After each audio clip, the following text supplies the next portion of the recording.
this video, I'm going to demonstrate how to remotely look at another computer's screen on Windows and explain how to defend yourself against it. Remote computer control is useful if you have computers in different rooms, if you're a parent monitoring your kid, or maybe you just want to fuck with someone. By the way, this video is for educational purposes only. Enjoy. We're going to use a tool called Ultra VNC, which is a software that uses VNC for remote desktop connection. VNC stands for Virtual Network Computing, which is a graphical desktop sharing system to remote control another computer.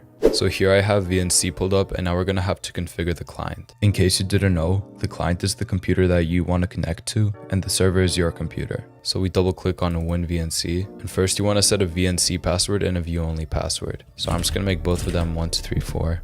Really, nigga? Then you want to click on this advanced options button and check the disable tray icon. Then you just click apply, and there you go. A ultravnc.ini file should be generated, and inside of it is just the settings that we configured.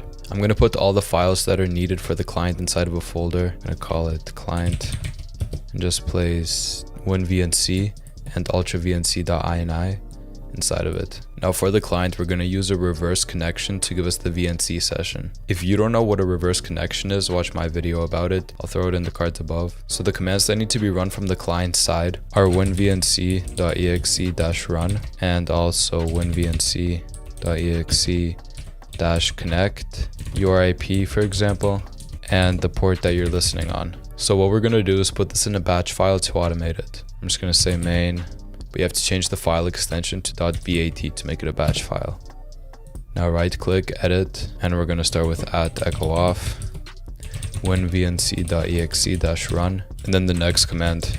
So now we need to find our IP, and you can do this by typing ipconfig, find IPv4, and here it is. So I'm going to copy it, put it in here, ::, and the port that I'm going to listen on later is 4444. So you just want to save that. So to test this out, we need to start the listener from our side. So we're going to go back to the VNC folder, click this bar up here, and type cmd.exe to open command prompt in this folder. And to listen, you just want to type VNC viewer -listen, and then the port that you're listening on. So for me, that's 4444. And a little tray icon should appear in the corner. Now whatever port you chose should be allowed through the firewall to receive connections. That's something I also explain in my vid, so if you don't know how to do that, check it out. And now let's test it out. So we're going to go back to the client folder, and I'm going to test it out on myself first and then on a separate laptop. So we're going to run main.bat and nothing. Embarrassing! Okay, so I forgot something about the main batch file. What's happening is that the commands are running too fast and it's trying to reverse connect like right after this, so we don't even give the program a chance to run. And to fix that, we can just put the timeout command to wait for like 1 second. And we're also going to put start before the first command and before the second command. Now if we try running it, whoa. Okay, so since I'm looking at my own screen, it's just looping. That's why it's just, you know, an infinite cycle. So we're going to test this out on the laptop now. So basically, I moved over the client folder from my computer to my laptop, and we're going to run main.bat. And if we look back on our computer, we see VNC pop up, and we have a session to the laptop. You can full screen it, you can open folders, do anything. It's a fully interactive session, so yeah. Some cool features are file transfer, where you can upload files and download their files.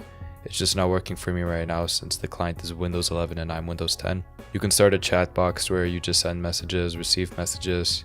And also there's this cool feature where you basically blur the client screen. They can't see anything, their whole screen is blurred, but you can still remotely use their PC, so that's cool. To protect yourself against this, don't download any files or programs that you don't trust, because it might just be a VNC file, and next thing you know, your mouse cursor is moving, your passwords are being stolen, whatever. So just be careful. Anyway, that's it for today. I hope you enjoyed. Like, sub, join my Discord server, and I'll see you next time.